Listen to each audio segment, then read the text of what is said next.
পবিত্র রমজান মাস উপলক্ষে পটুয়াখালী সদর হাসপাতালে আগত রোগী ও তাদের স্বজনদের জন্য ব্যতিক্রমী মানবিক উদ্যোগ গ্রহণ করেছেন যুবদলের সাবেক এক নেতা।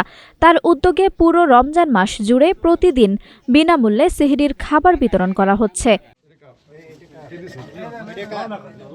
ভোরের আগে যখন শহরের হোটেল রেস্তোরাঁগুলো বন্ধ থাকে, ঠিক সেই সময় পটুয়াখালী মেডিকেল কলেজ হাসপাতালে দূর দূরান্ত থেকে আসা রোগী ও তাদের স্বজনদের জন্য সেহরির আয়োজন করা হয়।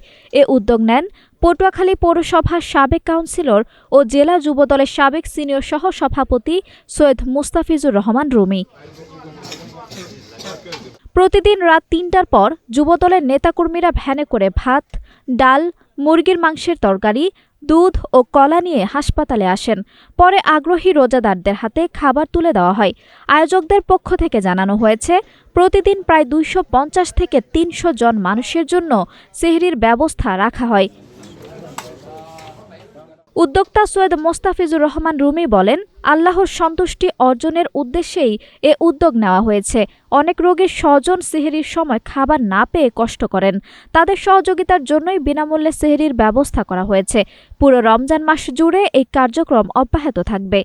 আমরা যাতে এই মানবিক কাজের মাধ্যমে সমাজে বেঁচে থাকতে চাই এবং যে কয়দিন জীবিত আছি সে কয়দিন যদি এই প্রতি বছর এই রমজান মাসে পটুয়াখালী সদর হাসপাতালের রোগীদের পরিবারের মাঝে আমরা সাহারি বিতরণ করতে পারি, সেই প্রত্যাশা জ্ঞাপন করছি। তার এই মানবিক উদ্যোগ সামাজিক যোগাযোগ মাধ্যমেও ব্যাপক প্রশংসা কুড়িয়েছে। হাসপাতাল এলাকায় উপস্থিত রোগীর স্বজনরা উদ্যোগটিকে স্বাগত জানিয়েছেন এবং আয়োজকদের প্রতি কৃতজ্ঞতা প্রকাশ করেছেন। আঞ্জুম হক আরবি, নাগরিক প্রতিদিন।